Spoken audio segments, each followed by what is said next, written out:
Hi friends, ప్రజ్ఞా జస్వాల్, తాప్సీ పన్ను, అక్షయ్ కుమార్, ఫర్దీప్ ఖాన్ తదితరులు నటించినటువంటి ఖేల్ ఖేల్ మే సినిమా ఎలా ఉందో ఇప్పుడు తెలుసుకుందాం. హీరో పెద్ద సైకాలజిస్ట్. తన భార్య చనిపోతుంది. కూతుర్ని ఇబ్బంది పెట్టకుండా ఆమెనే ఒప్పించి నవల్స్ రాసే ఒక అమ్మాయిని పెళ్లి చేసుకుంటాడు. అయితే వీళ్ళందరూ కలిసి ఓ పెళ్లికి వెళతారు. ఆ హీరో ఫ్రెండ్స్ కూడా మరో 3 జంటలు వస్తాయి. వీళ్ళందరూ కలిసి ఒక రోజు రాత్రి తమ ఫోన్స్ అన్ని డైనింగ్ టేబుల్ లో పెట్టి ఎవరు ఫోన్ వచ్చినా అందరి ముందు ఎత్తాలని, అలాగే ఎవరి మెసేజ్ వచ్చినా కూడా అందరి ముందు ఓపెన్ గా చదవాలని, అలాగే ఈవెన్ వాయిస్ మెయిల్ గాని అలాగే ఏ మెయిల్ అయినా కూడా అందరి ముందు బహిరంగంగా చెప్పాలని ఇది ఒక ఆట ఆడతారు. ఇలా ఈ ఆటలో చాలా మందికి కాల్స్ వస్తూ ఉంటాయి. అలా వచ్చినప్పుడు అందులో ఒక కాల్ చాలా మంచి భావోద్వేగానికి గురి చేసిందనే చెప్పుకోవాలి. అది ఏమిటి అంటే కొన్ని సీన్స్ ని డైరెక్టర్ చాలా మనసుని హత్తుకునే విధంగా రాశాడనే చెప్పుకోవాలి. హీరో కూతురు తన బాయ్ ఫ్రెండ్ ఇంటికి వచ్చాడు అని అతనితో సెక్షువల్ గా పాల్గొవాలి అని అంటాడు. దానికి తన తండ్రి ఏ విధంగా రెస్పాండ్ అయ్యాడు అనేది చాలా అద్భుతంగా తీర్చిదిద్దాడు దర్శకుడు. అలాగే ఈ సీన్ లో అక్షయ్ కుమార్ కూడా చాలా బాగా ఒదిగిపోయి నటించారనే చెప్పుకోవాలి. అలాగే తన భార్య కూతురు బ్యాగ్ లో కండోమ్ దొరికిందని చెప్పగా హీరో ఇచ్చే రియాక్షన్, అతను చెప్పే మాటలు మనసుకి బాగా హత్తుకుంటాయి.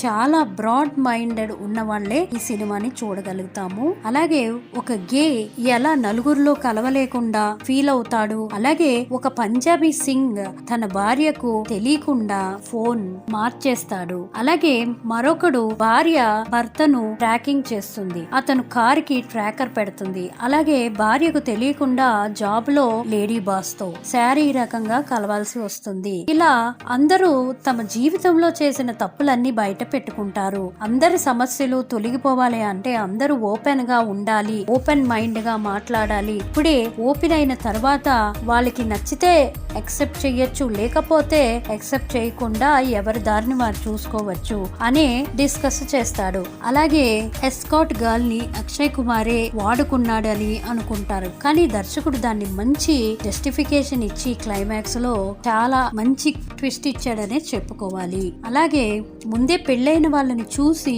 పెళ్లి చేసుకోవాలి అనిపిస్తుంది కదా, అలాంటి సందర్భాన్ని కూడా దర్శకుడు క్రియేట్ చేశాడు ఈ సినిమాలో. ఇక ఫోటోగ్రఫీ విషయానికి వస్తే ప్లస్ అనే చెప్పుకోవాలి. బ్యాక్గ్రౌండ్ విషయానికి వస్తే ఓకే అనే చెప్పుకోవాలి. సాంగ్స్ కూడా ఉన్న 2 సాంగ్స్ కూడా పర్వాలేదనే అనిపిస్తాయి. ఈ సినిమాని పెళ్లి కాని వాళ్ళు, అలాగే పెళ్లి చేసుకోవాలనుకున్న వాళ్ళు, అలాగే ఇంకా పెళ్ళైన వాళ్ళు కూడా ఈ సినిమాని చూడొచ్చు. చాలా మంచి మెసేజ్ ఇచ్చారు. అలాగే ఎవ్వరు కూడా ఈ సినిమాని మిస్ కాకండి. అక్షయ్ కుమార్, తాప్సీ పన్ను చాలా బాగా నటించారు. తాప్సీ పన్నుకి ఈ సినిమాలో కొంచెం ఫెమినిన్ రోల్ అనే చెప్పుకోవాలి. ఆమె కూడా దాంట్లో ఒదిగిపోయారు, బాగానే నటించారనే చెప్పుకోవాలి. ఇంకా ప్రజ్ఞా జస్వాల్ అయితే పర్వాలేదనే అనిపించింది. వాణి కపూర్ కూడా చాలా బాగానే నటించింది ఆమెకున్న కొద్ది సీన్లలో కూడా. అలాగే ఫర్దీన్ ఖాన్ కూడా బాగా చేశారనే చెప్పుకోవాలి. ఇంకా మిగిలిన సర్దార్జీ, అలాగే ప్రజ్ఞా భర్త, వీళ్ళందరూ కూడా బాగా చేశారనే చెప్పుకోవాలి. సబ్జెక్ట్ వైజ్ చాలా మంచిగా అనిపించినా కూడా ఇది చాలా టఫ్ సబ్జెక్ట్, దాన్ని కూడా చాలా బాగా తీర్చిదిద్దారనే చెప్పుకోవాలి దర్శకుడు. ఇంకా కొంచెం లాగ్ లేకపోతే అనవసరమైన సీన్స్ అన్ని కట్ చేసి ఉంటే ఇంకా బాగా ఉండేది. ఈ మూవీకి నేను ఇచ్చే రేటింగ్ 3.5/5. మీకు కానీ వీడియో నచ్చినట్లయితే మర్చిపోకుండా లైక్ చేయండి, subscribe to my channel. Thank you for watching.